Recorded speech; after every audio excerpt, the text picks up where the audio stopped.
Hello, my internet fans. Welcome to the latest episode of Stat Boy Rants.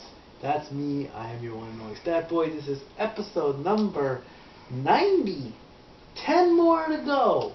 What can I do for my great 100th episode? I don't know. I could do another cooking show, which has been suggested. Thank you for that. We'll see how that goes. Or I could go for maybe on location somewhere. Or, I don't know, try and interview somebody big, or maybe I could just say fuck it and not do this anymore, but I'm not that brutal, so who knows what's up. Anywho, not much to talk about wrestling, because while Monday Night Raw was on, I was at the Staples Center at the Kings game, Game 4 of their quarterfinal battle against the St. Louis Blues. But like the Kings do at home, they pull through and they fight back. Had me worried a little bit. I ain't gonna lie. When you score 2 goals in 5 minutes, you know that can be pretty pissed off. But also the fun part was before that. Of course, we had a nice meal at ESPN Zone. Thank you, Papa Chuck and Mama Sam. Yay. But they had a nice little fan fest area going over there. And we're walking by, and they have this little booth over here. And this lady just jumps right out, and she goes, "You, I want to paint your beard purple." You want to what? Excuse me? Next thing you know, Papa Chuck comes in with a $10 bill for a donation to the LA Kings Care Foundation.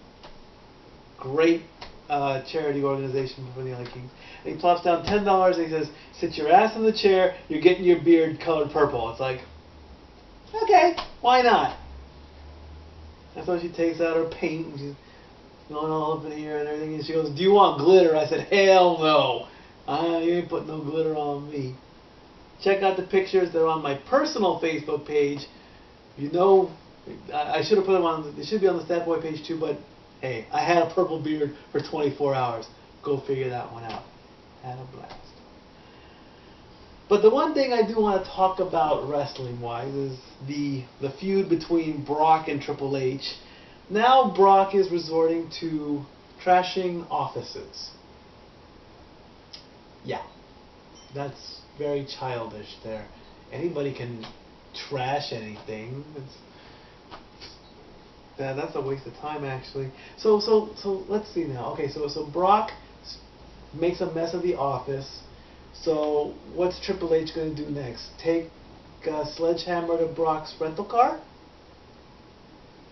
That could work. It depends on what kind of car, though, because usually rental cars are really crappy. You know, Fords, Toyotas, GM, stuff like that. If Brock can even fit into a fancy car, would you really want to waste that kind of money too? I mean, you know, you just walk up to it. Here's what I want to see it happen. Okay, Brock comes into the arena with Paul, grab the bags, whatever, and here comes Triple H. He kind of like peeks his head behind a wall, make sure they're gone. Brock goes out to the ring with Paul. My client, Brock Lesnar, is going to beat you, Triple H. And he's like, "Come on out, Triple H." And we cut to the back. And he's like, So Paul, you like to smash things? Hey, this is a nice car. Yeah. Too bad if something really happens to it." And then lo and behold, there's the sledgehammer. And he just trump bombs it. You know, he swings for the fences, boy. I tell you, he just wham! One windshield gone. The front, the side passenger window gone. The back out, the tail lights, the headlights. Take a knife to the tires. Don't key it, crowbar it, and hell, set it ablaze and explode it for all I care. And so then, for retaliation, how about Brock goes to Triple H's house and, I don't know, knocks down the front door. Stephanie starts screaming, but Stephanie's such a badass. If you saw the pictures of her in her red workout gear. Wow. Those are some damn good pictures, Stephanie. Whoo! Whoever thought it, you're a badass business chick. Statboy approved. And we'll just smash the front of the house a little bit, and then Triple H will retaliate by going to Brock's farm and burning a giant Triple H logo in the crops, and then they go in the cage, and that's pretty much it. Who can one-up each other the most while smashing things? Put your suggestions in the comment box on that stuff. Steel cage match is not brutal enough. I'm sorry. In my surfing of the web, and I posted this on my personal page, I've got here the top 5 most offensive Looney Tune characters. Now, yes, I work for Disney, I work for the mouse, but I was Looney Tunes first. This is not offensive. You can call him a pussy, but this is not offensive, okay? Land on his feet. This website is called top5.com. They give you a list of things. So I'm going to read what they say. From top to bottom, they say that the most offensive Looney Tunes character is Pepe Le Pew.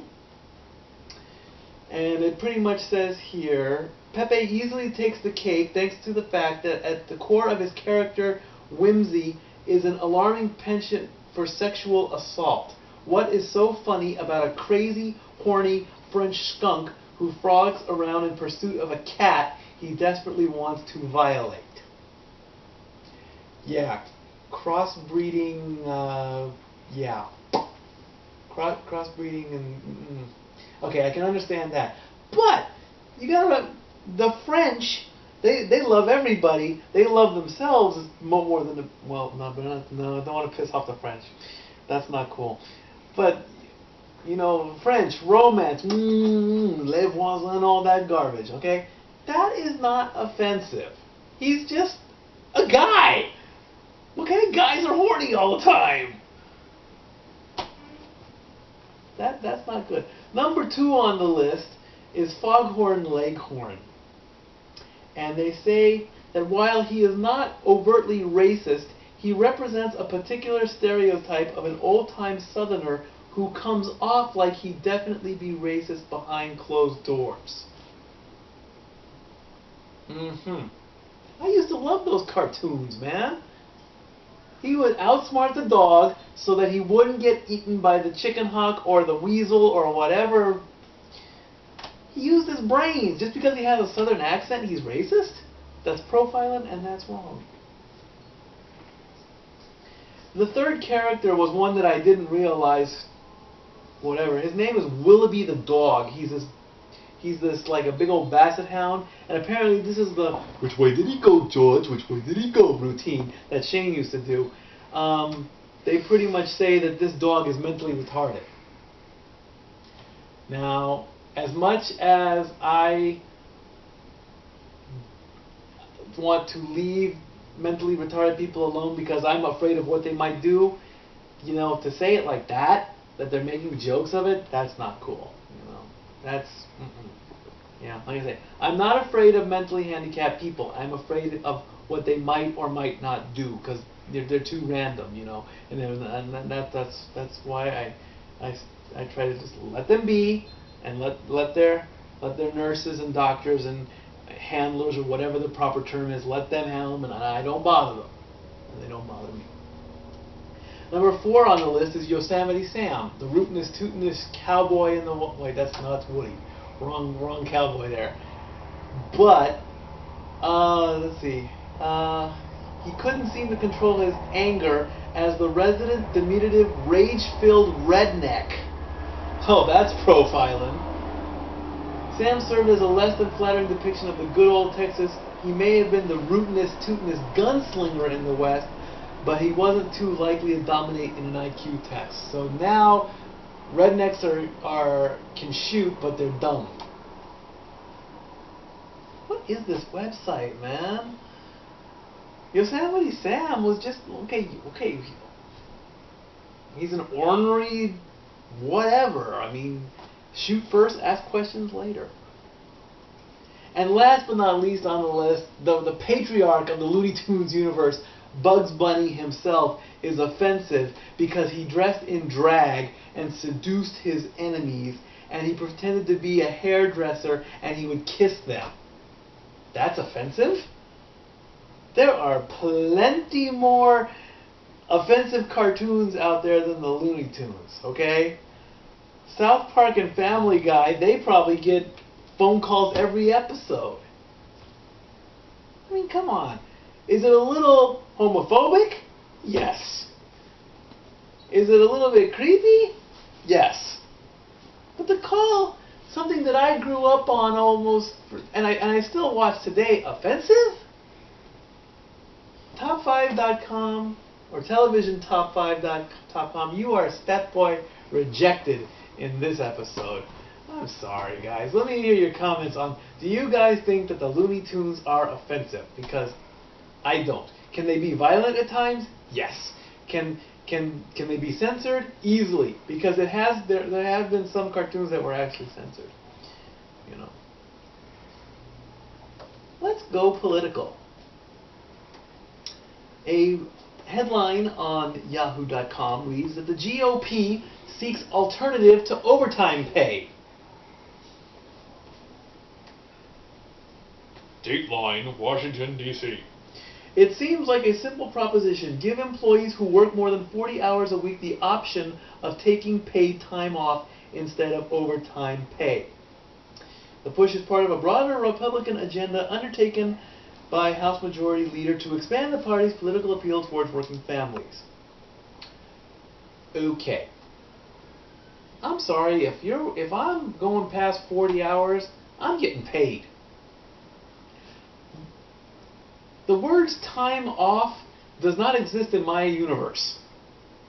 I am one of the very few people that go to work and expect to get paid and enjoy the job and whatever, you know.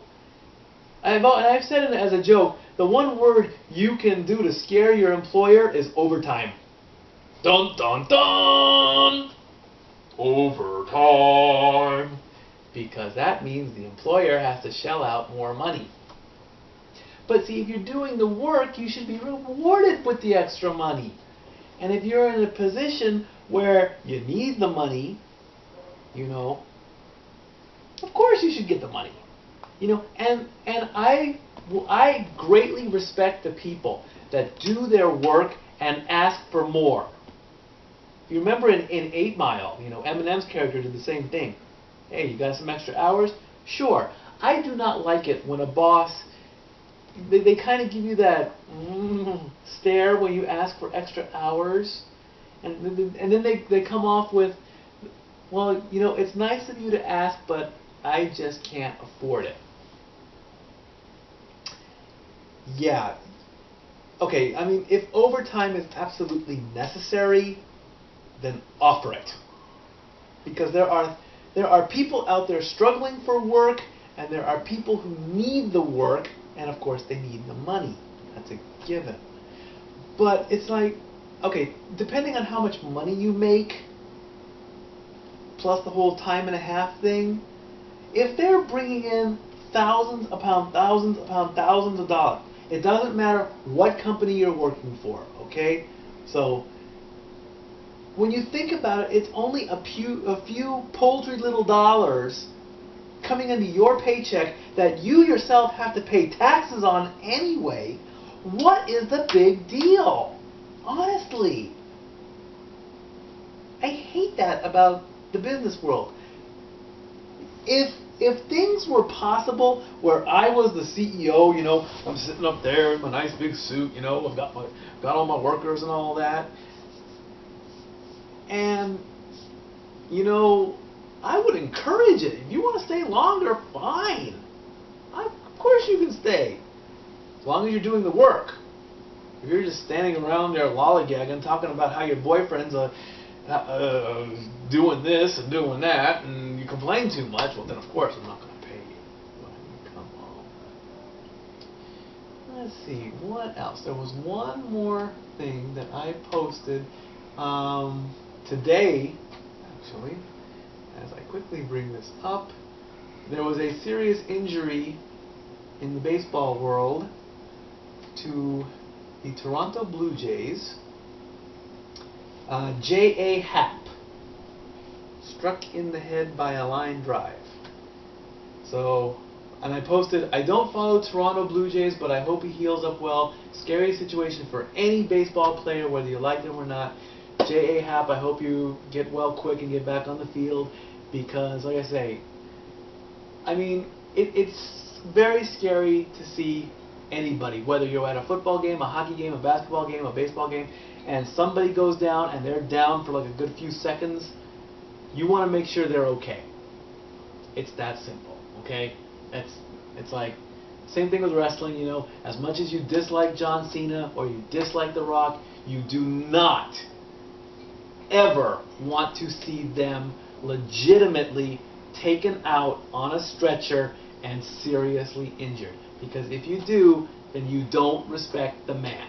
I said this in my last rant about Cena with the Make-A-Wish kids, okay? He is a man, he has a heart, he has a brain, he's normal, he's human just like everybody else. You don't want to see that stuff happen. So J.A. Happ, I hope you get well quick and you're pitching for the Blue Jays. You know, it'll be great.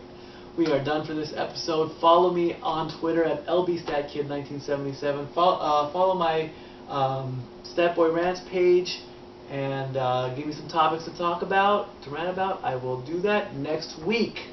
We're getting ready for Extreme Rules. We're going to do our roundtable. Put in your thoughts for that. All right, cool. And I will see you all next time. Keep calm and go Kings go. Statboy out.